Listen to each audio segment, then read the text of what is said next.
So during masterclass, I'll be going through most of this stuff here, craft. I won't be going through mastering. It's not a part of masterclass, but I will give you some tips of where you can go to for mastering. But I will mostly cover this section. So I've done this in Q&A 1, and I'm going to go through this section, technical preparation for today's session. So I'm going to be talking about craft in masterclass, and I will be, so what I was saying just now is I'm going to go through all of this stuff during our masterclass.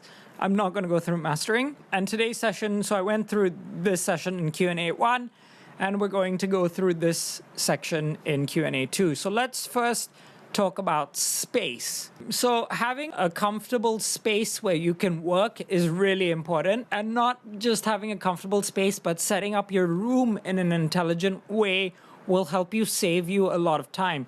So what happens when you listen to sound from speakers is the sound comes out and it bounces around on the walls and then it hits your ears. And if you don't do some mini treatment to your room, you will hear all the wrong things. So what happens is everything you hear from your speakers when you export your file and then you go and play it on other speakers, you hear a completely different sound. So just setting up your room with as much treatment as you can with what you have is going to help you quite a lot. So some general tips on speaker placement.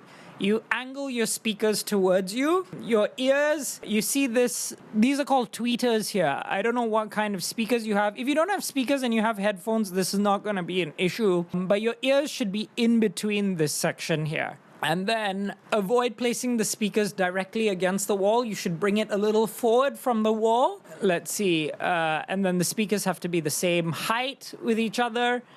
Same length, and then so this is like the optimal listening position. So I'll send you this document so you can access this after this class. And what you can do is you can actually measure your room. So you measure the left and the right side of your room. What's the total width? Put in that calculation over here. So let's say my width is 400, for example, 400 cm. Oh, I'm surprised. I'll need to correct this. This is supposed to be equal to this. And so that should just come in automatically. And this should be equal to this one. So let's say our thing is 1,000 centimeter. And this way you try to put your table in the middle of the room. Let's say my room is 500 centimeters. And then you try to put your table in the middle of the room. And say your table is 200 centimeters, for example. Then this should be 200, and that will be 200 over there. And so you try to kind of centralize this, bring this a little further forward from the center of the room. And just doing this step will help put you at an advantage when it comes to the harder things in music production, which is mixing. So setting up the room well is really important. And then you can treat your room with carpets on the floor and the corners of your room if possible. Actually, I'll see if I can take a little video to send you what my room looks like shortly, so you can have an idea. And it's not anything excessively complicated. You can use the things that you have at home and work with those things to help you treat your room. Other things that you can do to help you with your room is just add little paintings, photos, plants, jewelry, whatever makes you happy. Okay, because when you come to your music workspace, you want to be able to look at it and feel excited to work in that space. Things that make you feel good, like snacks or water or scents or things like that, will also help. Keeping your gear easily accessible and not far away is also important. So having little tables where you can put your controllers and things like that, so that automatically you can quickly get to the creative process. And I actually learned all of this from a course. I took this course. Well, you technically don't have to take this course because I've done all this math here to help you. But if you wanted to look deeper, you can. There's this reference point, and you can check out this course on this website. That's pretty good. So that's about space. And then equipment. Let's talk about equipment. So I think a lot of people don't really know what's the first or the second thing they should buy when they get into music production. So regarding equipment, I mean, having all the gear in the world doesn't make you a better producer. I've heard some really good music made from phones. I've heard great music made from GarageBand. band. And that's just been simply, it's not about the tools, but it's what you do with the tools. So having more limitations can actually be an advantage rather than a disadvantage.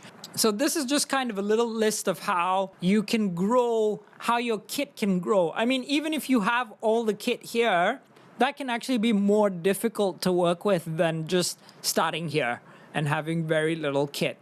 But this is a really good point of starting. If you have a computer, you have software, and you have speakers, you're in a good place to start producing.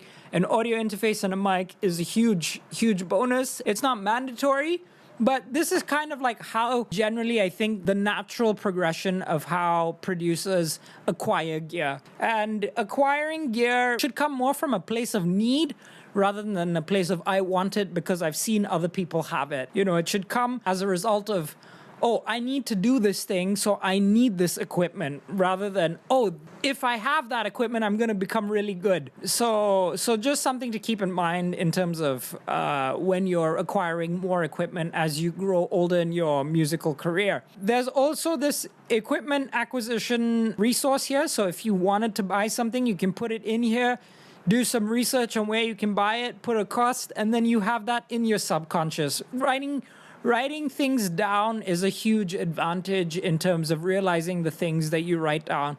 This is why I set out the goals thing. So writing this stuff down is going to be very helpful. Yeah, so this is about the equipment and data management. Now that's the biggest and most important foundation thing to get right at the beginning. So first question is, how do you store your data? For me personally, I found the safest thing to be is to use a good cloud storage company. So I use Dropbox, for example, and I have things that I need that are locally stored and on the cloud. So I have things that are both in the local storage and in the cloud. So if your computer failed, and these things you can never control, like water could spill on it, fire could burn down a house. But if things are on the cloud, it's always safe. You've always got your data safe somewhere. So it's something I definitely recommend first looking at. Where do you store your files? Is your situation safe? I don't recommend hard drives. Hard drives, if you've ever had a hard drive fail in your life, you know that having a hard drive can be a very risky kind of thing to depend on. So this is kind of the first place I would recommend looking at how you save your files. And then just some general things that you would end up saving in music production. You have basically sounds, and sounds come in two forms. You have audio files, which are pre-recorded sounds or sounds that you record. And then you have MIDI, which is like computer-generated sounds, and then you have lots of different types of plugins. And I'm going to go through all of this in detail in class 1 and how we can do all the separation, organization. Plugins basically help you to either create sound or modify or transform a sound in some way. And then you have your music project files where you save your songs and creating templates. And we're going to do all of this during the masterclass. And you can also have key commands, like in Logic, for example, you have like all these, you can customize all your commands, how you interact with the computer, and you can save the key commands. And then if you ever move to another computer, you can load up the key commands of a different thing and then just like reuse the computer that you had before. So having all of these kind of knowing how to separate all of these things and how to organize and place them will save you tons of time. And this has been like my secret hack, really. Just having good organization skills helps you write music really fast. And there are some exercises that we're going to do, which is just one thing I'd like to stress on is actually deleting files. Deleting files often is a really important skill and a really important habit. I recommend as a habit, like before we even get to the masterclass, just try to delete 10 files you don't need outside of music. Just constantly delete stuff. The more stuff you delete, the more refined your vision and your goal becomes actually.